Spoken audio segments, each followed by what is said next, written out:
Hello नमस्कार दोस्तों। आज यूटेरिया बिहार दरोगा 2025 का वॉल्यूम 2 सेट नंबर 8 की ओर चल रहे हैं। अगर इसका फुल सेट का पीडीएफ चाहिए दोस्तों तो हमारे टेलीग्राम चैनल से अवश्य जुड़े। हमारे टेलीग्राम चैनल पर बहुत सारे एग्जाम का पीडीएफ मिल जाएगा। बीएसएससी, बीएसएससी जीएल 4 का, एनटीपीसी, बिहार दरोगा और अन्य सभी एडीओ का सेट, बहुत सारे सेट जो है मिल जाएगा। तो आप वहां से ज्वाइन होकर बिल्कुल फ्री में पीडीएफ प्राप्त कर सकते हैं और सेट लगा सकते हैं। तो चलिए दोस्तों हम लोग सेट नंबर 8 की ओर चलते हैं। क्वेश्चन नंबर 1 से, कश्मीर घाटी और डल झील किन दो हिमालय के मध्य स्थित है? कश्मीर घाटी और डल झील बृहत हिमालय एवं पीर पंजाल के मध्य अवस्थित है। बृहत हिमालय का विस्तार नंगा पर्वत से लेकर नामचा बरवा तक एक पर्वतीय दीवार के रूप में किया गया है। इसकी लंबाई कितना है दोस्तों? 2400 किलोमीटर है। बृहत हिमालय के सबसे ऊंची चोटी जो कि माउंट एवरेस्ट है, जिसका ऊंचाई 8850 मीटर के करीब है। बृहत हिमालय को सर्वोच्च हिमालय, ग्रेटर हिमालय और महान हिमालय या फिर हिमाद्री के नाम से भी जानते हैं। क्वेश्चन नंबर 2, पाटभूमि स्थलाकृति विशेषता है। पाटभूमि जो है छोटानागपुर की पठार की विशेषता है। क्वेश्चन नंबर 3 मिलान करना है दोस्तों। रिहंद परियोजना जो है रिहंद नदी पर है। नागार्जुन परियोजना जो है कृष्णा नदी पर है। पंचापोद गोदावरी नदी पर। माता टीला बेतवा नदी पर। ठीक है, इस तरह से ऑप्शन नंबर डी हो जाएगा। क्वेश्चन नंबर 4, दोमट मिट्टी उसे कहते हैं जिसमें मृतिका का अनुपात अधिक और बालू का कण कम होते हैं। ये गलत है। क्या होगा? मृतिका, बालू और गाद का अनुपात बराबर होता है। ऑप्शन नंबर सी हो जाएगा। भारत में कृषि एवं अनुसंधान केंद्र के द्वारा 8 प्रकार की मिट्टी में बांटा गया है, जिसमें से भारत में सबसे अधिक क्षेत्रों में पाई जाने वाली मिट्टी कौन सा है दोस्तों? जलोढ़ मिट्टी है। जलोढ़ मिट्टी भारत में लगभग 43% भागों पर फैला हुआ है।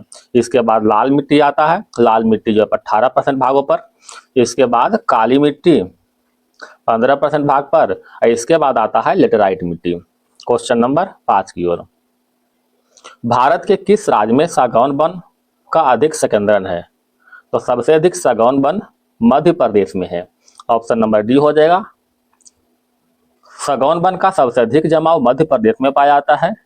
यह वन उष्णकटिबंधीय पतझड़ वन के अंतर्गत आते हैं। इस वनों के लिए वर्षा 70 से लेकर के 200 सेंटीमीटर तक होना चाहिए। 200 सेंटीमीटर। क्वेश्चन नंबर 6, भारत में गेहूं के 3 उत्पादक राज्यों का सही अवरोही क्रम क्या हो जाएगा? तो सबसे अधिक उत्तर प्रदेश में, इससे कम मध्य प्रदेश में, इससे कम पंजाब में। तो नंबर 1 हो जाएगा। क्वेश्चन नंबर दोस्तों 7 की ओर आते हैं। निम्नलिखित में कौन सा एक भारत का प्रमुख कोयला क्षेत्र है? कौन सा हो जाएगा?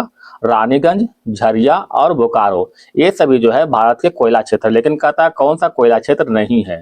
तो कोडरमा जो है कोयला क्षेत्र के अंतर्गत नहीं आता है। कोडरमा में अभ्रक का उत्पादन होता है।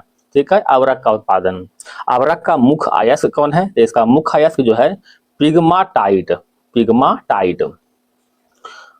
भारत में सर्वाधिक नगरीकृत राज्य निम्नलिखित में से कौन सा है? सर्वाधिक नगरीकृत राज्य के अंतर्गत गोवा आता है। और सर्वाधिक नगरीय जनसंख्या वाला राज्य कौन सा हो जाएगा? महाराष्ट्र हो जाएगा। ऑप्शन नंबर डी हो जाएगा। इसका तो सी था दोस्तों। क्वेश्चन नंबर 9 की ओर मिलान करना है दोस्तों। कहता है आसवान बांध जो है नील नदी पर बनाया गया है। करीबा बांध जाम्बेजी नदी पर बनाया गया है। पंचेट बांध दामोदर नदी पर बनाया गया है। और हुबर बांध जो है कोले रोड नदी पर बनाया गया है। इस तरह से ऑप्शन नंबर डी हो जाएगा। Question number 10, ring of fire किस महासागरीय पेटी से संबंधित है? किससे संबंधित है? तो रिंग ऑफ फायर प्रशांत महासागरीय पेटी से संबंधित है। कौन सा युग्म सही नहीं है? ये जो है हरमट्टन सऊदी अरब, यही गलत है दोस्तों।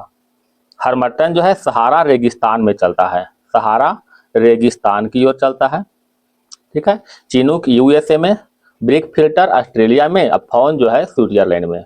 इस तरह से ऑप्शन नंबर 1 जो है गलत था। क्वेश्चन नंबर 12, वन सर्वेक्षण 2023 के अनुसार बिहार में सर्वाधिक क्षेत्रफल वन वाला जिला का क्रम कौन सा है? तो सर्वाधिक क्षेत्रफल में कैमूर आता है। उसके बाद पश्चिमी चंपारण और जमुई में। अगर प्रतिशत में पूछे दोस्तों तो प्रतिशत में भी सबसे अधिक कैमूर आता है दोस्तों, ठीक है। अगर सबसे कम पूछे तो सबसे कम आता है शेखपुरा में। शेखपुरा में सबसे कम प्रतिशत में भी और क्षेत्रफल में भी सबसे कम शेखपुरा आता है। क्वेश्चन नंबर 13, एक पारिस्थितिकी तंत्र के भीतर ऊर्जा हस्तांतरण की एक श्रृंखला बनाने वाले जीव का एक क्रम क्या कहलाता है? तो एक क्रम जो है खाद्य श्रृंखला कहलाता है। क्वेश्चन नंबर 14 की ओर आते हैं। कहता है किसी भी प्राकृतिक प्रदेश को प्रभावित करने वाला सबसे महत्वपूर्ण कारक है। सबसे महत्वपूर्ण कारक के रूप में क्या आता है दोस्तों? जलवायु। ऑप्शन नंबर बी हो जाएगा। जलवायु एक ऐसा भौगोलिक कारक है जिसके द्वारा वनस्पति, स्थल रूप और मिट्टी सभी प्रभावित होते हैं। क्वेश्चन नंबर 15, राज्य परिषद किसके प्रति उत्तरदायी होता है? राज्य परिषद विधानसभा के प्रति उत्तरदायी होता है। ऑप्शन नंबर सी हो जाएगा। विधान परिषद बोल दे दोस्तों, विधानसभा के प्रति, ठीक है, विधानसभा के प्रति। विधानसभा की बात करते हैं दोस्तों तो इसका सदस्यों के कार्यकाल जो होता है 5 वर्ष का होता है, ठीक है। विधानसभा को विघटित करना या फिर विधानसभा को सत्रावासन करना, ये सभी आदेश राज्यपाल के द्वारा दिए जाते हैं, ठीक है। प्रत्येक राज्य के विधानसभा में कम से कम 60 सदस्य होते हैं और अधिक से अधिक जो है 500 सदस्य अधिक नहीं होते हैं। हालांकि कुछ राज्य अपवाद में भी है, जैसे गोवा में 60 सदस्य कम है। गोवा, सिक्किम और मिजोरम, ये 3 जो है अपवाद में है जिसमें कि 60 सदस्य कम है। क्वेश्चन नंबर 16, एक व्यक्ति ग्राम पंचायत की सदस्यता के लिए चुनाव लड़ना चाहता है, उसकी उम्र कितनी होनी चाहिए? उसकी उम्र जो है 18 वर्ष नहीं, 21 वर्ष या उससे ऊपर होना चाहिए। 21 वर्ष या उससे ऊपर। ग्राम पंचायत या फिर पंचायती राज की बात करते हैं दोस्तों तो इसका शुभारंभ 2 अक्टूबर 1959 को राजस्थान के नागौर जिले से शुभारंभ हुआ था। उस समय भारत के प्रधानमंत्री जवाहरलाल नेहरू थे। क्वेश्चन नंबर 17 की ओर। बांग्लादेश की स्थापना कब हुआ था? बांग्लादेश की स्थापना 1971 में हुआ था। ऑप्शन नंबर बी हो जाएगा। जिस समय बांग्लादेश स्वतंत्र हुआ था उस समय भारत के प्रधानमंत्री के रूप में कौन थे? इंदिरा गांधी। विजय दिवस कब मनाते हैं दोस्तों? 16 दिसंबर को मनाते हैं, जब बांग्लादेश स्वतंत्र हुआ था। बांग्लादेश आजाद 16 दिसंबर 1971 को हुआ था। क्वेश्चन नंबर 18, ध्यानचंद ट्रॉफी किस खेल से संबंधित है? ध्यानचंद ट्रॉफी का संबंध हॉकी से है। ऑप्शन नंबर 1 हो जाएगा। हॉकी के जादूगर के रूप में मेजर ध्यानचंद के नाम आता है, ठीक है, उन्हीं को कहते हैं। अच्छा, हॉकी से संबंधित कुछ कप और ट्रॉफी देख लेते हैं, जैसे में Rangaswamy cup, Aga Khan cup, Beighton cup, Wellington cup, Indira Gandhi gold cup, Murugappa cup, ये सभी का संबंध किससे है? हॉकी से है। अगर फुटबॉल की बात करते हैं दोस्तों तो फुटबॉल से संबंधित कुछ कप और ट्रॉफी देख लेते हैं। क्या हो जाएगा? जैसे DCM ट्रॉफी, BC राय ट्रॉफी, ठीक है, डुरंड कप, रॉबर्ट्स कप, संतोष ट्रॉफी, मर्डेका कप, ये सभी का संबंध फुटबॉल से है। अगर हम बैडमिंटन की बात करते हैं दोस्तों तो इससे संबंधित कप और ट्रॉफी कौन सा हो जाएगा? नारंग कप, चड्डा कप, अमृत दीवान कप, ये सभी का संबंध बैडमिंटन से, ठीक है। और क्रिकेट की बात करते हैं दोस्तों तो Ranji trophy, Irani trophy, Duleep trophy, CK Naidu trophy का संबंध क्रिकेट से है। सूरसागर क्या है? सूरसागर सूरदास की काव्य रचना है, ठीक है, सूरदास की काव्य रचना है। क्वेश्चन नंबर 20, अंतर्राज्यीय परिषद का गठन किस समिति के सिफारिश पर की गई थी? अंतर्राज्यीय परिषद का जो गठन हुआ था सरकारी आयोग 1983 के सिफारिश पर 1990 में इसका गठन किया गया था। अंतर्राज्यीय परिषद का गठन अनुच्छेद 263 के तहत राष्ट्रपति के द्वारा किया जाता है। इसका उद्देश्य केंद्र और राज्य के बीच सकारात्मक संबंध को स्थापित करना। अच्छा, इसका अध्यक्ष कौन होता है दोस्तों? इसका अध्यक्ष जो है प्रधानमंत्री होते हैं, ठीक है। क्वेश्चन नंबर 21, भारत का राष्ट्रीय जलीय जीव कौन सा है? तो राष्ट्रीय जलीय जीव के रूप में गंगा नदी का डॉल्फिन, इसका जो है वैज्ञानिक नाम प्लाटिनिस्टा गंगेटिका, ठीक है, प्लेटिनिस्टा गंगेटिका। क्वेश्चन नंबर बढ़े 22 की ओर। संविधान सभा के सदस्यों के द्वारा संविधान पर हस्ताक्षर कब किया गया था? तो संविधान पर हस्ताक्षर 1950 में किया गया था। ऑप्शन नंबर 1 हो जाएगा। भारत के संविधान निर्माण हेतु संविधान सभा के सदस्यों के द्वारा 24 जनवरी 1950 को हस्ताक्षर किया गया था।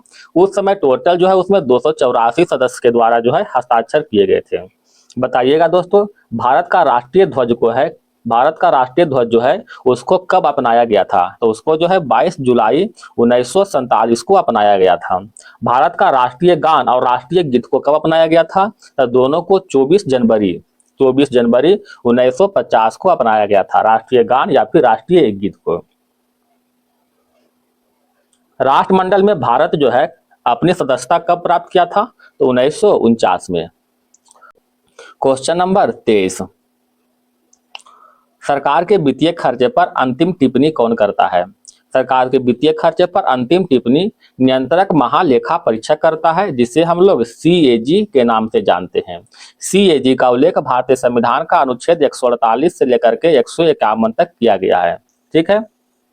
अनुच्छेद 148 के अंतर्गत भारत के नियंत्रक महालेखा परीक्षक की नियुक्ति राष्ट्रपति के द्वारा किया जाता है, जिसका कार्यकाल जो है 6 वर्ष या फिर 65 वर्ष तक होता है।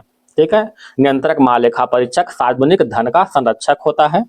क्वेश्चन नंबर 24, भारत के नियंत्रक महालेखा परीक्षक को उसकी पदों से हटाने की प्रक्रिया किसके समान है?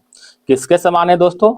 उच्चतम न्यायालय के न्यायाधीश के समान है। जिस तरह से उच्चतम न्यायालय के न्यायाधीश को हटा सकते हैं, उसी तरह से नियंत्रक महालेखा परीक्षक को भी हटा सकते हैं। नियंत्रक महालेखा परीक्षक का उद्देश्य भारतीय संविधान का अनुच्छेद 148 से लेकर के 151 तक किया गया है दोस्तों। 148 के अंतर्गत नियंत्रक महालेखा परीक्षक की नियुक्ति भारत के राष्ट्रपति के द्वारा किया जाता है, जिसका कार्यकाल 6 वर्ष या फिर 65 वर्ष तक होता है। यह जो है सार्वजनिक धन का संरक्षक भी होते हैं। क्वेश्चन नंबर आते हैं 25 की ओर। किस संवैधानिक संशोधन के द्वारा राष्ट्रपति के लिए संवैधानिक संशोधन विधेयक पर सहमति देना अनिवार्य किया गया है? 24वां संविधान संशोधन। ठीक है। 24वां संविधान संशोधन कब अस्तित्व में आया था? तो 5 नवंबर 1971 को अस्तित्व में आया था। संविधान संशोधन की बात करते हैं दोस्तों, तो यह संविधान के अनुच्छेद 368 के तहत, और यह जो है दक्षिण अफ्रीका के संविधान से लिया गया है। संविधान संशोधन की प्रक्रिया सामाजिक मूल्यों के आत्मसात करने की प्रक्रिया को क्या कहते हैं? सामाजिक मूल्यों को आत्मसात करने की प्रक्रिया को सामाजिकरण कहते हैं। ऑप्शन नंबर बी हो जाएगा।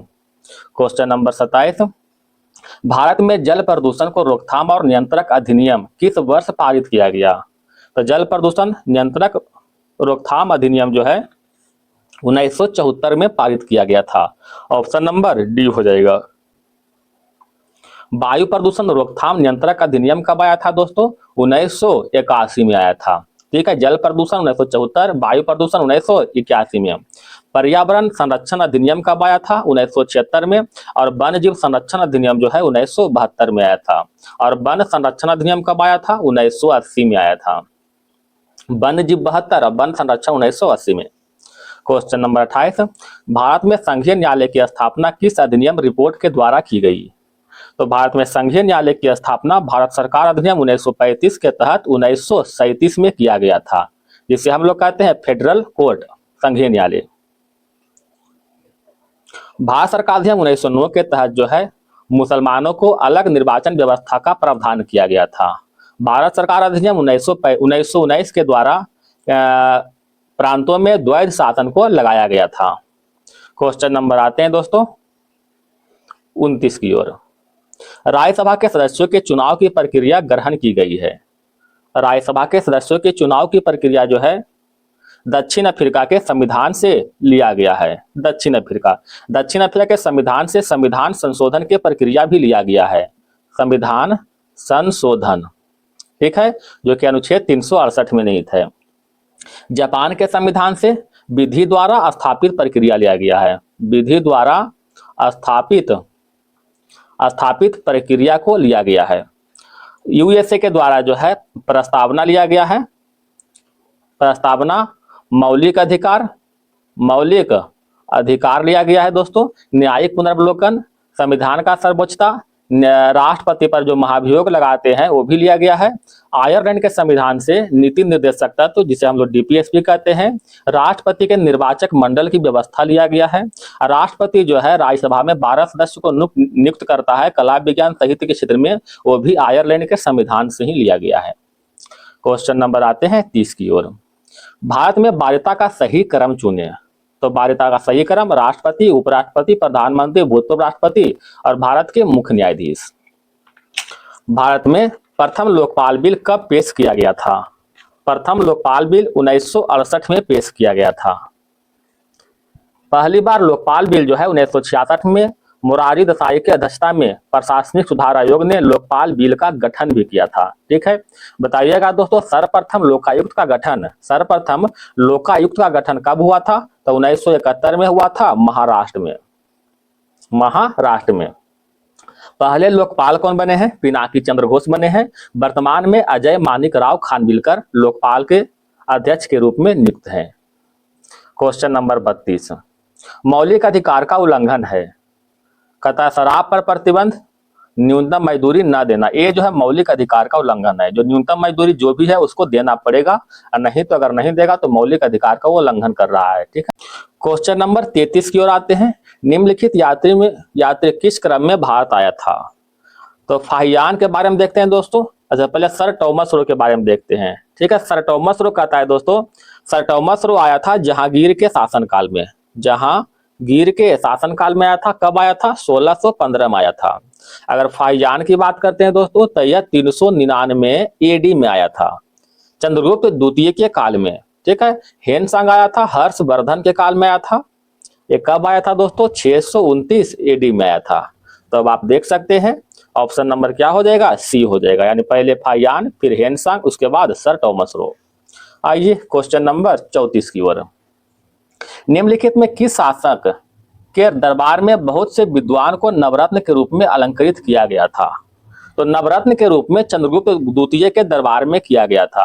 अच्छा, वो सभी नवरत्न का नाम देखते हैं दोस्तों, जैसे धनवंतरी थे, कालिदास, अमर सिंह, ठीक है, घटकपर, बराहमहिर, ये सभी जो है नवरत्न के रूप में शामिल थे चंद्रगुप्त द्वितीय के दरबार में।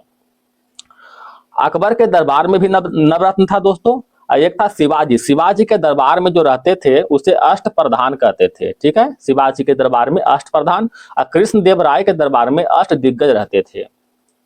Question number 35, Boston T party इतिहास की एक महत्वपूर्ण घटना है, किससे संबंधित है? तो बोस्टन टी पार्टी जो है अमेरिकी स्वतंत्रता संग्राम से संबंधित है। बोस्टन टी पार्टी की घटना कब हुआ था दोस्तों? 1773 में हुआ था। यह जो है बोस्टन टी पार्टी ब्रिटिश संसद के टी अधिनियम के विरोध में एक प्रदर्शन हुआ था। क्वेश्चन नंबर 36 की ओर आते हैं। बौद्ध धर्म में महाभिनिष्क्रमण किसे कहते हैं? महाभिनिष्क्रमण जो है बुद्ध के गृह त्याग को कहते हैं। बुद्ध ने अपना गृह त्याग 29 वर्ष की अवस्था में किया था। अच्छा, बुद्ध के जो ज्ञान की प्राप्ति हुआ है उसे क्या कहते हैं? बोधिसत्व कहते हैं, बोधिसत्व। बुद्ध ने अपना प्रथम उपदेश सारनाथ में दिया था। सारनाथ में, इसे जो है धर्मचक्र प्रवर्तन के नाम से जानते हैं, और सर्वाधिक उपदेश श्रावस्ती में दिया था। ठीक है, तो इसका आंसर क्या हो जाएगा दोस्तों? ऑप्शन नंबर 1 हो जाएगा। अच्छा, बुद्ध के मृत्यु को क्या कहते हैं? महापरिनिर्वाण। क्वेश्चन नंबर 37, राष्ट्रसंघ की स्थापना कब हुआ था? तो राष्ट्रसंघ की स्थापना 10 जनवरी 1920 को हुआ था। प्रथम विश्व युद्ध के बाद विश्व शांति बनाए रखने के उद्देश्य से यह जो है राष्ट्रसंघ की स्थापना हुआ था। क्वेश्चन नंबर 38, मोहनजोदड़ो से प्राप्त नर्तकी की मूर्ति किस धातु की बनी थी? कांस्य की बनी हुई थी। ऑप्शन नंबर सी हो जाएगा। मोहनजोदड़ो का अर्थ क्या होता है दोस्तों? मृतकों का टीला। मृतकों का टीला होता है। मोहनजोदड़ो का खोज राखल दास बनर्जी के द्वारा 1922 में किया गया है। यह जो है सिंधु नदी के तट पर अवस्थित है। क्वेश्चन नंबर 39, कहता 3 क्रमागत भाज्य संख्याओं का योगफल 36 है, तो तीनों का गुणनफल मतलब क्या होगा? अच्छा, योगफल दिया हुआ 36, अगर इसका हम औसत निकालते हैं तो 36 को 3 से डिवाइड कर देंगे तो क्या हो जाएगा? इसका औसत निकल जाएगा, एवरेज निकल जाएगा। कितना हो जाएगा? 12। 3 संख्याएं दोस्तों, एवरेज जो होता है बीच वाला होता है, यानी एक आगे और एक पीछे हो जाएगा, बीच में रहेगा ये 3 संख्याएं। तो और उसमें भी कहता है भाज्य संख्या है, तो 12 के बाद 13 तो होगा नहीं, जब भी होगा तो 14, 14 ही भाज्य है। इधर 12 के पहले क्या हो जाएगा दोस्तों, 10 हो जाएगा, ठीक है, क्योंकि क्रमागत है। तो 10, 12, 14 का गुणनफल कीजिएगा, 10 गुने 12 गुने 14 कीजिएगा तो आपको आ जाएगा 1680। क्वेश्चन नंबर 40, संत कबीर के गुरु कौन थे? संत कबीर के गुरु रामानंद थे। रामानंद जिसे उत्तर भारत में भक्ति आंदोलन के जनक माना जाता है। क्वेश्चन नंबर 41 की ओर आते हैं। 1564 में अकबर द्वारा निम्न में से कौन सा कार्य किया था? तो अकबर के द्वारा जो है 1564 में जाजिया कर की समाप्ति किया था। दास प्रथा का अंत अकबर ने 1562 में किया था। तीर्थ यात्रा का अंत जो है, तीर्थ यात्रा के कर का अंत जो है 1563 में। इबादत खाना की स्थापना जो है, इबादत खाना की स्थापना 1575 में किया था, ये 1563 था, ठीक है। जाजिया कर की समाप्ति 1564, ऑप्शन नंबर डी हो जाएगा। अच्छा, अकबर ने मजहर की घोषणा कब किया था? 1579 में। दीन इलाही धर्म का शुरुआत जो है 1582 में किया था, ठीक है, और इलाही संबत का शुरुआत 1583 में। इस तरह से याद रखिएगा। अकबर ने अपनी राजधानी जो है आगरा से फतेहपुर सिकरी का स्थानांतरण जो है 1571 में किया था। क्वेश्चन नंबर 42, विजयनगर साम्राज्य के इतिहास जानने के लिए निम्न में से किस पुस्तक का स्रोत के रूप में लिया जाता है? तो विजयनगर के इतिहास जानने के लिए मदुरा विजयम, ए फॉरगॉटन एम्पायर, गुलशन ए इब्राहिमी, इनमें से सभी हो जाएगा, ठीक है। मदुरा विजयम का लेखक कौन है दोस्तों? गंगा देवी, गंगा देवी। ए फॉरगॉटन एम्पायर का लेखक दोस्तों रॉबर्ट सेबेल, ठीक है। और गुलशन ए इब्राहिमी का लेखक फरिश्ता है। फरिश्ता कौन था? बहमनी दरबार का एक दरबारी ही था फरिश्ता। क्वेश्चन नंबर 43, झारखंड क्षेत्र में ताना भगत आंदोलन की शुरुआत कब हुई थी? ताना भगत आंदोलन की शुरुआत 20वीं शताब्दी के पूर्वार्ध में हुआ था, ऑप्शन नंबर सी हो जाएगा। क्वेश्चन नंबर आते हैं 44, ब्रिटिश ईस्ट इंडिया कंपनी की स्थापना के समय इंग्लैंड के गद्दी पर कौन था? इंग्लैंड के गद्दी पर एलिजाबेथ प्रथम थे, ऑप्शन नंबर 1 हो जाएगा।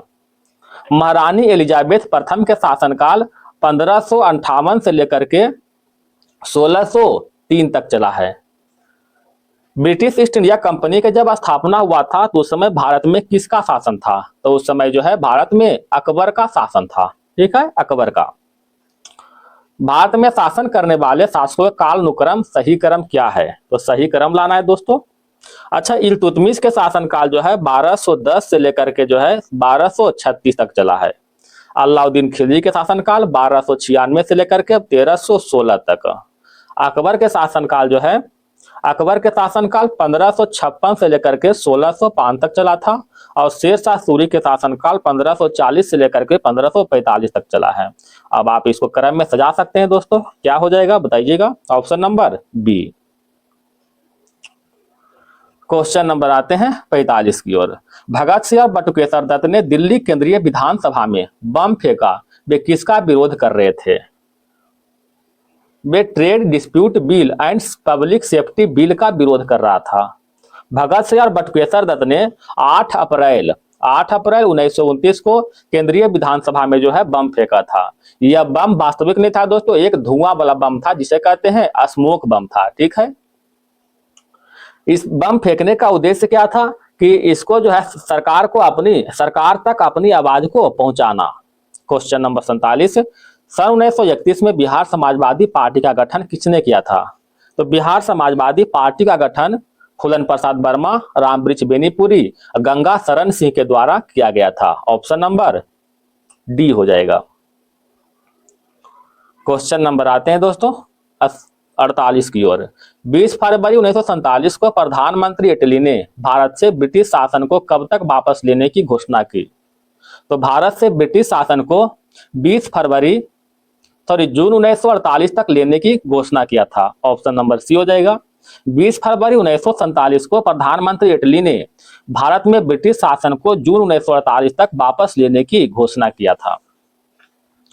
क्वेश्चन नंबर 39, कथा किसने स्वदेशी आंदोलन की प्रेरणा हेतु भारत माता की पेंटिंग बनाई थी? तो भारत माता की पेंटिंग अरविंद्रनाथ टैगोर के द्वारा बनाया गया था। अरविंद्रनाथ टैगोर से पहले 1870 के दशक में बंकिम चंद्र चटर्जी के द्वारा भारत माता का चित्र पहली बार बनाया गया था। ठीक है, स्वदेशी आंदोलन की बात करते हैं दोस्तों। तो यह जो है स्वदेशी आंदोलन बंगाल विभाजन के विरोध में 7 अगस्त 1905 को ये जो है आरंभ हो गया था। ठीक है, और 16 अक्टूबर जो है 1905 को बंगाल विभाजन की घोषणा प्रभावी हो गया था, जिसके कारण जो है पूरे बंगाल में शोक दिवस के रूप में भी मनाया गया था। क्वेश्चन नंबर 50, किसने कहा कि क्रांतिकारी का उद्देश्य आतंकवाद नहीं अपितु क्रांति और क्रांति का उद्देश्य भारत में राष्ट्रीय सरकार की स्थापना है? किसने कहा था? सुभाष चंद्र बोस के द्वारा। ऑप्शन नंबर बी हो जाएगा। सुभाष चंद्र बोस को नेताजी किसने कहा था? तो नेताजी की उपाधि जो है हिटलर के द्वारा दिया गया था। हिटलर के द्वारा सुभाष चंद्र बोस की बात करते हैं दोस्तों, तो इनका जन्म जो है 23 जनवरी 1897 को कटक उड़ीसा में हुआ था। इनके द्वारा 1938 में हरिपुरा कांग्रेस का अधिवेशन, 1939 में त्रिपुरी कांग्रेस के वार्षिक अधिवेशन का अध्यक्ष भी चुने गए थे। 1939 में जो त्रिपुरी कांग्रेस का अधिवेशन था उसमें त्यागपत्र देकर के 1939 में ही फॉरवर्ड ब्लॉक की स्थापना किया था। इन्हीं के द्वारा जर्मनी में फ्री इंडिया सेंटर की स्थापना हुआ था। फ्री इंडिया सेंटर की स्थापना हुआ था। ठीक है, इनको जो है 1943 में आजाद हिंद फौज के सर्वोच्च सेनापति भी घोषित किया गया था। इनका कुछ नारा है दोस्तों, जैसे दिल्ली चलो, तुम मुझे खून दो, मैं तुम्हें आजादी दूंगा। ठीक है, क्वेश्चन नंबर 51, नकद और अच्छे अनुपात को कम करने से अर्थव्यवस्था पर इसका निम्नलिखित में क्या प्रभाव पड़ेगा? तो अर्थव्यवस्था पर बैंकों के पास अधिक तरलता होगा, अर्थव्यवस्था में निवेश में वृद्धि देखने को मिल सकती है, अर्थव्यवस्था में मुद्रा पूर्ति बढ़ सकती है, वास्तविक निवेश दर गिरावट आ सकती है। ये सभी हो जाएगा option number C. Question number आते हैं 52 की ओर। क्वेश्चन नंबर 53, प्रति व्यक्ति आय की गणना किससे की जाती है? प्रति व्यक्ति आय बराबर राष्ट्रीय आय बटे जनसंख्या। ऑप्शन नंबर डी हो जाएगा। मिलान करना है दोस्तों। राष्ट्रीय चाय अनुसंधान केंद्र जोराहाट असम में पड़ता है, राष्ट्रीय कॉफी अनुसंधान केंद्र चिकमंगलुरु, राष्ट्रीय रबर अनुसंधान केंद्र रबर हो जाएगा कहाँ दोस्तों? कोट्टायम। ठीक है, और केंद्रीय रेशम मैसूर हो जाएगा। इस तरह से ऑप्शन नंबर डी हो जाएगा। क्वेश्चन नंबर आते हैं 55 की ओर। संविधान के किस अनुच्छेद में केंद्र और राज्य के बीच विधायी संबंधों का उल्लेख किया गया है? तो केंद्र और राज्य के बीच विधायी संबंधों का उल्लेख भारतीय संविधान के भाग 11 और अनुच्छेद 245 से लेकर के 255 तक किया गया है। भाग 11 और 245 से 255 तक। मुद्रा अवमूल्यन का परिणाम होता है। मुद्रा अवमूल्यन का परिणाम निर्यात में वृद्धि और भुगतान संतुलन में सुधार। ऑप्शन नंबर बी हो जाएगा। अभी तक भारत में मुद्रा अवमूल्यन 3 बार हो चुका है। पहला तो 1949 में हुआ है, फिर 1966 में, तीसरा जो हुआ है 1991 में मुद्रा का अवमूल्यन हुआ है। क्वेश्चन नंबर 57, रॉबिनहुड प्रभाव निम्नलिखित में किससे संबंधित है? रॉबिनहुड प्रभाव का संबंध आय का पुनर्वितरण से। ऑप्शन नंबर सी हो जाएगा। दाब की इकाई क्या है? दाब की इकाई न्यूटन प्रति वर्ग मीटर। ऑप्शन नंबर 1 हो जाएगा। दाब किसे कहते हैं दोस्तों? इकाई क्षेत्रफल पर लगने वाले बल को दाब कहते हैं। दाब एक अदिश राशि है। दाब कैसा राशि है? अदिश राशि है। इसका मात्रक न्यूटन प्रति वर्ग मीटर होता है दोस्तों। ठीक है, ऐसे जिसे इसको पास्कल के नाम से भी जानते हैं। धूप चश्मा के लेंस में किस कांच का प्रयोग किया जाता है? धूप चश्मा के लेंस में क्रूक्स कांच का प्रयोग करते हैं। क्रूक्स कांच का बताइएगा दोस्तों। फ्लिंट कांच का प्रयोग कहाँ करते हैं? तो कैमरा और दूरबीन के लेंस में, कैमरा में करते हैं और दूरबीन के लेंस में करते हैं। प्रयोगशाला में जो है पायरेक्स कांच का प्रयोग करते हैं। प्रकाशीय कांच का प्रयोग चश्मा, दूरबीन, चश्मा सूक्ष्मदर्शी और टेलीस्कोप में करते हैं। ठीक है, टेलीस्कोप में प्रकाशीय कांच का। निम्नलिखित में कौन सा कथन सत्य है? बताइएगा। कहता किसी वस्तु का द्रव्यमान समान रहता है जबकि स्थान के अनुसार भार बदलता रहता है। ये बिल्कुल सही है दोस्तों। ऑप्शन नंबर 1 हो जाएगा। इसका कारण क्या है दोस्तों? जी के कारण। ठीक है, गुरुत्वीय त्वरण के कारण दोस्तों, ठीक है। गुरुत्वीय त्वरण के मान जो है पृथ्वी के घूर्णन गति बढ़ने से घटता है, पृथ्वी के ऊपर नीचे जाने से घटता है, और पृथ्वी के ध्रुव पर जो है सबसे अधिक जी का मान होता है। जी के मान कितना होता है? 9.8 मीटर प्रति सेकेंड स्क्वायर होता है।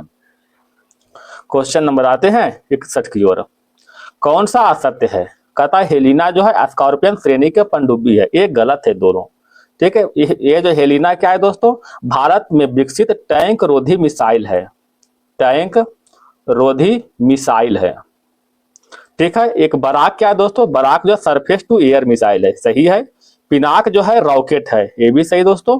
कहता है चिनूक हेलीकॉप्टर है, ये भी सही है। तो ऑप्शन नंबर 1 जो है सही हो जाएगा, ठीक है। मतलब असत्य होगा, बोलने में मिस्टेक कर दो तो एक ऑप्शन नंबर 1 जो है असत्य हो जाएगा। ट्रांसफार्मर प्रयुक्त होते हैं। ट्रांसफार्मर में एसी वोल्टेज को बढ़ाने या घटाने के लिए प्रयोग में लाए जाते हैं। अच्छा, एसी को डीसी में बदलने के लिए दोस्तों रेक्टिफायर का प्रयोग करते हैं। क्वेश्चन नंबर 63, कहता कौन सा विकल्प सही है? 1 अर्ग बराबर 10 पावर 7 जूल, सही है। 1 इलेक्ट्रॉन वोल्ट 1.6 गुने 10 power minus 19 joule. 1 calorie 4.186 joule, क्या हो जाएगा? ऑप्शन नंबर डी, सभी के सभी सत्य है। निम्नलिखित में कौन सा विद्युत चुंबकीय तरंगों के गुण नहीं है? कौन सा नहीं दोस्तों? तो विद्युत चुंबकीय तरंग व्यतिकरण तथा विवर्तन नहीं दिखाती है। विद्युत चुंबकीय तरंग व्यतिकरण तथा विवर्तन नहीं दिखाती है। ऑप्शन नंबर 1 हो जाएगा। अल्फा बीटा गामा को उसकी भेदन शक्ति के आधार पर अवरोही क्रम में सजाए। तो सबसे अधिक भेदन क्षमता गामा का हो जाएगा, उसके बाद बीटा का, उससे कम जो है अल्फा का, ठीक है। अवरोही क्रम मतलब घटते क्रम होता है, तो सबसे अधिक गामा, इससे कम बीटा, इससे कम अल्फा। क्वेश्चन नंबर 66, एक वस्तु को उत्तल लेंस के अक्ष पर उसके फोकस F1 और प्रकाशित केंद्र O के बीच स्थित एक बिंदु पर रखा जाता है, तो निर्मित प्रतिबिंब कैसा होगा? तो निर्मित प्रतिबिंब आभासी और बड़ा होगा। क्वेश्चन नंबर 67, निम्नलिखित में कौन सुलेमित नहीं है? कहता है सिरका में एसिटिक अम्ल है, सही है। संतरा में फॉर्मिक अम्ल, ये गलत हो गया दोस्तों। संतरा में कौन सा अम्ल होता है? संतरा में जो है नींबू और संतरा में साइट्रिक अम्ल होता है, नींबू और संतरा में साइट्रिक अम्ल। इमली में टार्टेरिक अम्ल, टमाटर में ऑक्जेलिक अम्ल। अच्छा, फॉर्मिक अम्ल किस में होता है दोस्तों? फॉर्मिक अम्ल जो होता है बिच्छू के डंक में होता है, ठीक है। बिच्छू कभी काटा होगा, या फिर लाल चींटी में होता है फॉर्मिक अम्ल। निम्नलिखित में कौन सी घटना प्रकाश संश्लेषण में नहीं होता है? कौन सा घटना? तो कार्बन के कार्बन डाइऑक्साइड में ऑक्सीजन, ऑक्सीकरण, ठीक है, ऑक्सीकरण। ऑप्शन नंबर सी हो जाएगा। क्वेश्चन नंबर आते हैं 69, मैथ दिया हुआ दोस्तों, इसको आप हल कर सकते हैं, ठीक है। कहता है 8400 मूलधन दिया हुआ, प्रिंसिपल 12% रेट दिया हुआ, 1.5 वर्षों के लिए है, लेकिन अर्धवार्षिक रूप से है। तो जब अर्धवार्षिक रूप से होता है दोस्तों तो रेट जो होता है आधा यानी 6%, और समय क्या हो जाएगा? दुगुना होता है, यानी 1.5 का 3 ईयर हो जाएगा। अब इसको निकाल सकते हैं। अगर 8400 का 6% निकालते हैं दोस्तों, तो 8400 का 6% कितना होता है? मालूम होगा, 504 रुपया। तो 504 3 साल में, 504 3 साल में हो गया। अब 504 का अगर 6% निकालते हैं तब कितना हो जाएगा? 30 पॉइंट कितना हो जाएगा दोस्तों? 30.24 हो जाएगा इसका 6%, ठीक है। अगर फिर यहाँ लेते हैं दोस्तों तो इसका जो है 30.24 और फिर 30.24 हो जाएगा। इसका 6% यहाँ आ गया, इसका 6% यहाँ आ गया दोस्तों, ठीक है। अब इसका 6% लेते हैं दोस्तों तो कितना? 30×6 से यानी 1.8 के लगभग आएगा। अगर इन सभी को जोड़िएगा, इन सभी टोटल को जोड़िएगा, ठीक है, तो कितना आ जाएगा? 1604.50 आ जाएगा, ठीक है। क्वेश्चन नंबर आते हैं 70 की ओर, नहीं तो फार्मूला लगा सकते हैं, उससे भी आप बना सकते हैं। निम्नलिखित में कौन सा पॉलीमर नहीं है? तो पॉलीमर जो है कैप्रोलेक्टम जो है पॉलीमर नहीं है। कैप्रोलेक्टम एक कार्बनिक यौगिक है, यह नायलॉन के लिए कच्चे माल के रूप में प्रयोग होता है। पायरियाडॉक्सिन किस विटामिन को कहते हैं? पायरियाडॉक्सिन विटामिन B6 को कहते हैं। ऑप्शन नंबर 1 हो जाएगा। B6 की कमी से रक्तहीनता, चर्म रोग और पेशी में ऐंठन आते हैं। विटामिन B2 की बात करते हैं दोस्तों तो इसे राइबोफ्लेविन के नाम से जानते हैं, राइबोफ्लेविन। विटामिन के को क्या कहते हैं दोस्तों? फिलोक्यूबिनोन, फाइलोक्यूबिनोन कहते हैं। विटामिन डी को जो है कैल्सीफेरॉल कहते हैं, कैल्सीफेरॉल के नाम से जानते हैं। अच्छा, वसा में घुलने वाला विटामिन कौन सा है? तो वसा में घुलता है ADE के, ये वसा में घुलनशील है। और पानी में घुलने वाला विटामिन B और C है। क्वेश्चन नंबर 72, निम्नलिखित में कौन सी कोशिका मानव शरीर की सबसे लंबी कोशिका है? तो मानव शरीर के सबसे लंबी कोशिका तंत्रिका कोशिका है। ऑप्शन नंबर 1 हो जाएगा। एक वयस्क मानव में सामान्यतः कितने चवर्णक होते हैं? तो एक वयस्क मानव में लगभग 12 चवर्णक होते हैं। ऑप्शन नंबर डी हो जाएगा। मनुष्य में 4 तरह के दांत पाए जाते हैं, कौन कौन है दोस्तों? पहला तो हो जाएगा कृंतक, दूसरा हो जाएगा रदनक, तीसरा दोस्तों एक चवर्णक हो जाएगा, चवर्णक, और एक हो जाएगा अग्र चवर्णक, ये अग्र चर्वनक, चवर्णक जो कुछ कहते हैं दोस्तों।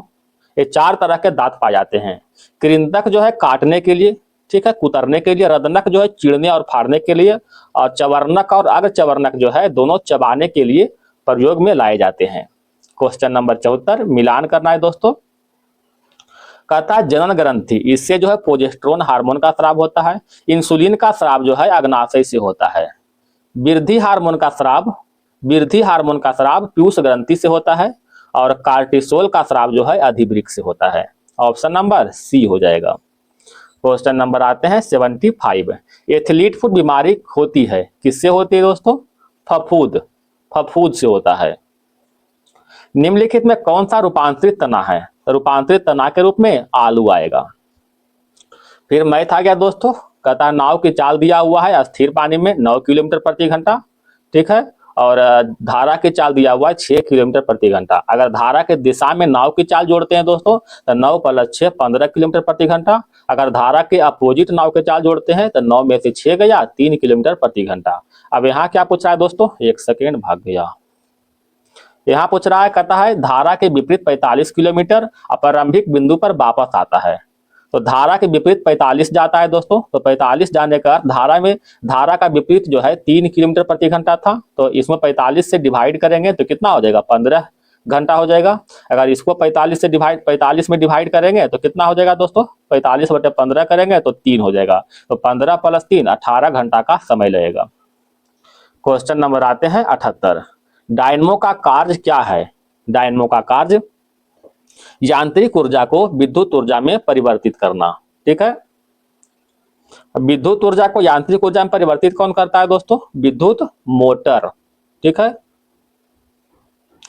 रासायनिक ऊर्जा को विद्युत ऊर्जा में कौन बदलता है? बताइएगा। सेल जिसे बैटरी कहते हैं, रासायनिक को विद्युत में बदलता है। क्वेश्चन नंबर बढ़ते हैं दोस्तों 79 की ओर। डॉपलर प्रभाव के अनुसार जब स्रोत प्रेक्षक की ओर चलता है तो वह है, तो क्या होगा? तो स्रोत से ज्यादा आवृत्ति मापता है। ऑप्शन नंबर बी हो जाएगा। क्वेश्चन नंबर बढ़ते हैं 80 की ओर। सही कथन चुनिए। कहता लाल प्रकाश का तरंगदैर्घ्य बैगनी से कम है, गलत है दोस्तों। लाल प्रकाश का तरंगदैर्घ्य हरे से ज्यादा, ये बिल्कुल सही है। ऑप्शन नंबर बी हो जाएगा।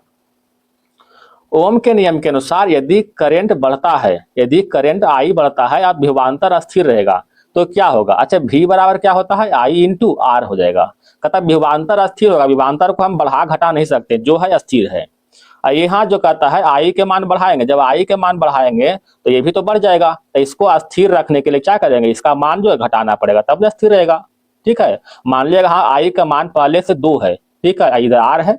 अगर I का मान अब 4 कर देंगे तब तो ये 4R हो जाएगा नहीं, तो R को घटाना पड़ेगा, यानी R/2 कर देंगे तो कितना हो जाएगा? फिर 2R बन जाएगा, यानी बराबर हो गया।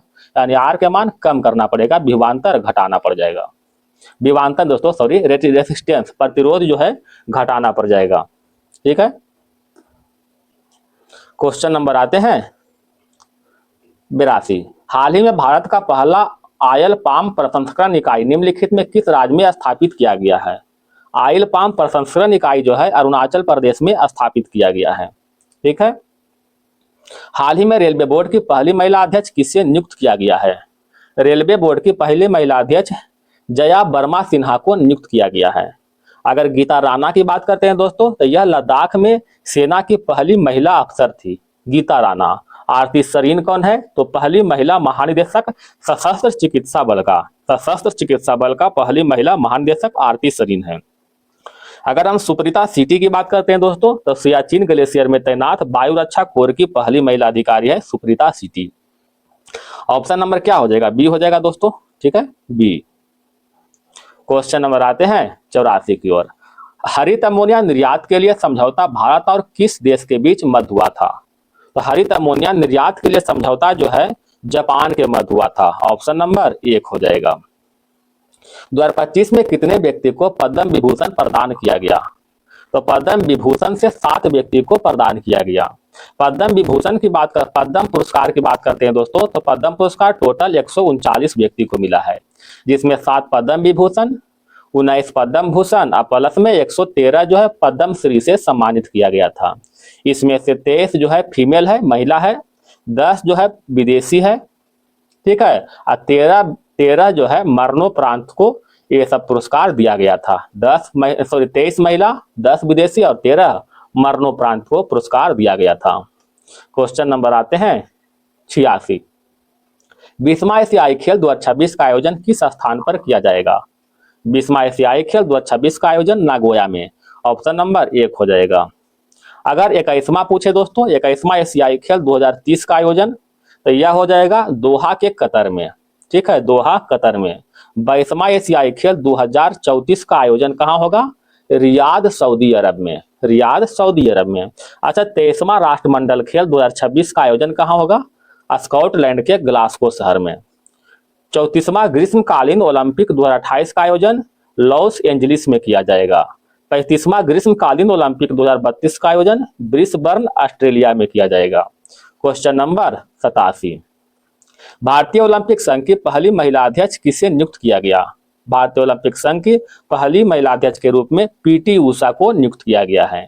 अगर गीता बात्रा की बात करते हैं दोस्तों, तो यह जो है विश्व बैंक के वैश्विक पर्यावरण सुविधा की पहली महिला डायरेक्टर बनी है। अक्षता कृष्ण मूर्ति कौन है दोस्तों? तो मंगल ग्रह पर रोवर संचालित करने वाली पहली भारतीय महिला बनी है अक्षता कृष्ण मूर्ति। कंचन देवी की बात करते हैं, तो भारतीय वानिकी अनुसंधान एवं शिक्षा परिषद की पहली महिला महानिदेशक बनी है कंचन देवी। ठीक है, कुछ और बताइएगा दोस्तों। अलीगढ़ मुस्लिम विश्वविद्यालय की पहली कुलपति कौन बनी है, महिला कुलपति? तो नाइमा खातून। बीएसएफ की पहली महिला स्नाइपर सुमन कुमारी बनी है। महाराष्ट्र पुलिस की प्रथम महिला डीजीपी रश्मि शुक्ला बनी है। ओलंपिक में जूरी सदस्य के रूप में नियुक्त होने वाली पहली महिला कौन बनी है? बिल्किस मीर। सियाचिन ग्लेशियर में तैनात होने वाली पहली महिला चिकित्सा पदाधिकारी कैप्टन गीतिका कौल बनी है। अमेरिका में पहली महिला सिख न्यायाधीश कौन बनी है? मनप्रीत मोनिका सिंह। इस तरह से याद कीजिएगा आप लोग जो है। Question number 88। EOS-08 मिशन को किस प्रक्षेपण यान से प्रक्षेपित किया गया था? EOS-08 मिशन को SSLV-D3 के द्वारा प्रक्षेपण किया गया था। SSLV-D3। क्वेश्चन नंबर 89 की ओर आते हैं। आइडियाज फॉर लाइफ पोर्टल किस मंत्रालय के द्वारा शुरू किया गया था? आइडियाज फॉर लाइफ केंद्रीय पर्यावरण मंत्रालय के द्वारा शुरू किया गया था। क्वेश्चन नंबर, अच्छा इसी में और देखते हैं दोस्तों, महिला एवं बाल विकास मंत्रालय के द्वारा कौन सा पोर्टल शुरू किया गया है? तो सी बॉक्स पोर्टल। सी बॉक्स पोर्टल जो है महिला बाल विकास मंत्रालय के द्वारा शुरू किया गया था। अच्छा, केंद्रीय कोयला मंत्रालय के द्वारा एक पोर्टल शुरू किया गया है दोस्तों, जिसे कहते हैं निर्माण पोर्टल। ठीक है, निर्माण पोर्टल, याद रखिएगा। Question number 90। कथनों पर विचार करें। कहता केंद्र सरकार ने कैमूर जिले में बिहार के दूसरे बाघ अभ्यारण्य के लिए सांकेतिक मंजूरी दी है। सही है। राष्ट्रीय बाघ संरक्षण प्राधिकरण ने अपनी 12वीं बैठक के दौरान कैमूर वन्य अभ्यारण्य को बाघ रिजर्व के रूप में नामित करने के लिए सैद्धांतिक मंजूरी दी है। ये भी सही है। ऑप्शन नंबर सी हो जाएगा। 44वां और 45वां आसियान शिखर सम्मेलन 2024 का आयोजन कहाँ किया गया है? तो इसका आयोजन जो है वियंती यानी में किया गया है। ऑप्शन नंबर 1 हो जाएगा। इसका विषय आसियान कनेक्टिविटी और लचीलापन को बढ़ाना है। क्वेश्चन नंबर 92 की ओर आते हैं दोस्तों। हाल ही में रक्षा मंत्री द्वारा अदिति योजना की शुरुआत की गई है। अदिति का पूर्ण रूप क्या है? तो acing development of innovative technology with IDEX। Option number D हो जाएगा। वर्ल्ड हैप्पीनेस रिपोर्ट 2025 में भारत का स्थान कितना है? तो भारत का स्थान 118वां। ऑप्शन नंबर बी हो जाएगा। प्रथम स्थान पर फिनलैंड है। फिनलैंड। लैंड है। वर्ल्ड हैप्पीनेस रिपोर्ट जो है विश्व सतत विकास समाधान नेटवर्क के द्वारा जारी किया जाता है। 94 मैथ है दोस्तों, कहता राजीव ने एक पेन को 5% लाभ पर बेचा, यदि वह 36 रुपया लाभ में बेचता तो 14% का लाभ होता। तो 5% लाभ, सीपी को अगर हम 100 मानते हैं तो एसपी कितना हो जाएगा, 105 हो जाएगा 5% लाभ पर। कहता यदि वह 36 में बेचता तो 14% का अधिक लाभ होता। अगर 14% के अधिक लाभ होगा तो कितना बेचेंगे दोस्तों, 114 में। 105 और 114 के बीच अंतर 9 है, जबकि अंतर यहाँ पर 36 दिया हुआ था। 36/9 गुना में सीपी निकालना है, 100 धर दिए, 9 चौका 36, 400। कॉल ऑफ गिर पुस्तक, कॉल ऑफ द गिर पुस्तक का लेखक कौन है, परिमल नाथ वानी। ऑप्शन नंबर बी हो जाएगा।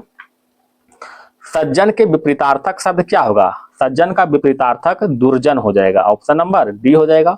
भारतेंदु का संधि विच्छेद, भारत प्लस में इंदु। 98 का ब्लड रिलेशन है दोस्तों, इसका आंसर हो जाएगा 1। फिल इन द ब्लैंक है, कहता I like for a bike, I like going for a bike. Option number 1 हो जाएगा। Choose word the opposite meaning. Transparent मतलब क्या होता है, पारदर्शी। ट्रांसपेरेंट मतलब पारदर्शी। ओपाक्यू मतलब होता है अपारदर्शी। ट्रांसलूसेंट मतलब पारभासी होता है। सॉलिड मतलब ठोस। फ्रागिल मतलब कमजोर होता है। ऑप्शन नंबर डी हो जाएगा। क्वेश्चन समाप्त हो गया है दोस्तों। अगर वीडियो पसंद आए तो वीडियो को लाइक और सब्सक्राइब करके थोड़ा सपोर्ट जरूर करें दोस्तों। धन्यवाद।